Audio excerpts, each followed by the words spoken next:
Okay, let's jump right into this explainer. Today, we're unpacking a seriously dense, multilingual dossier that just recently surfaced. It's a wild text. It weaves together near-future geopolitics, alternative history, and this super controversial concept of genetic sovereignty.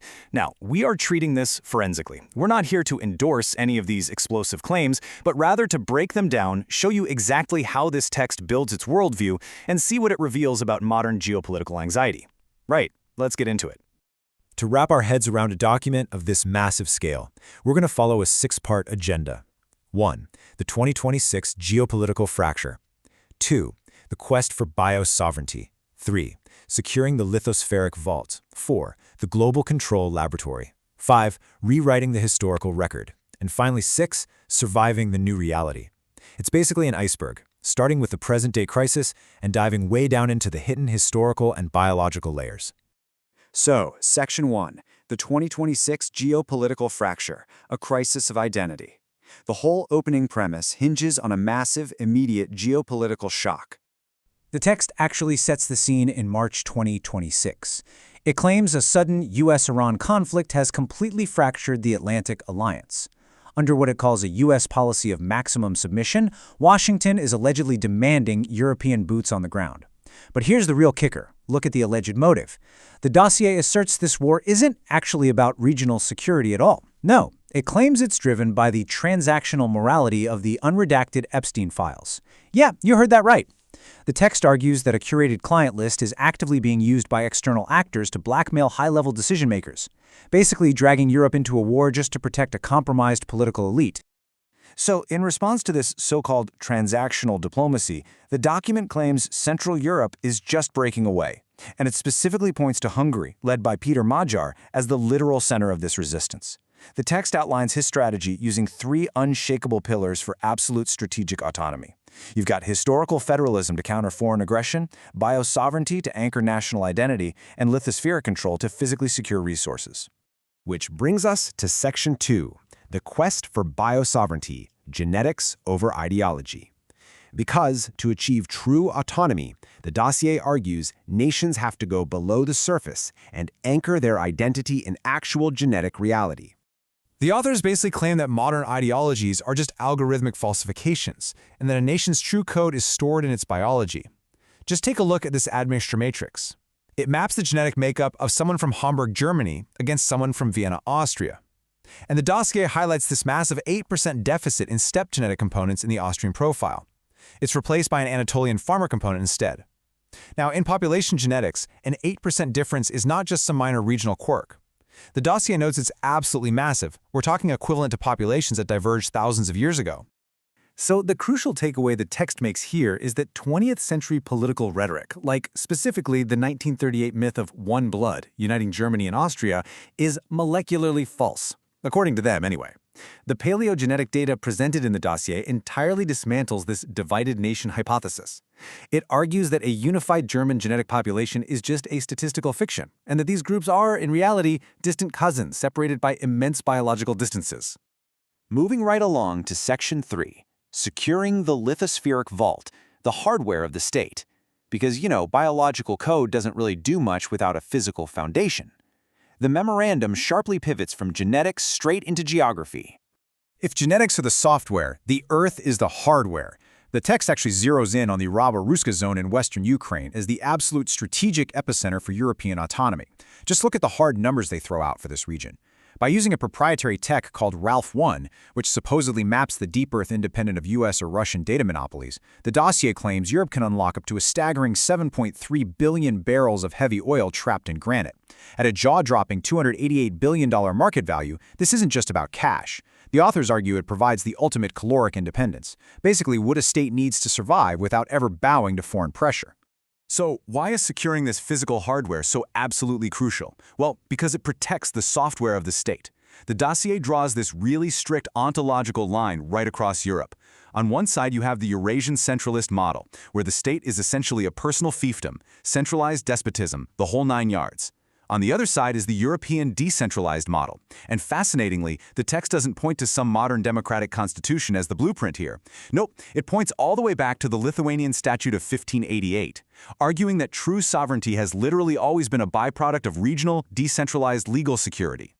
All right, Section 4, the Global Control Laboratory, the Fourth Reich.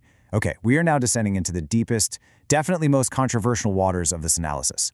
We're pulling from a Hungarian section of the text that frames current conflicts not as random tragedies, but as carefully managed experiments by unseen powers.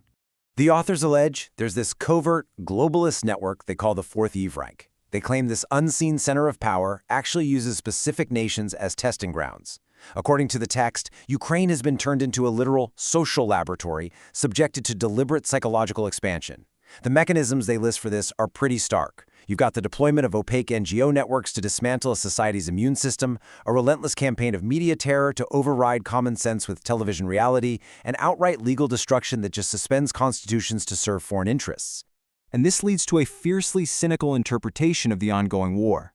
While the official mainstream narrative presents the conflict as a heroic defense of the homeland, the dossier makes a vastly darker claim.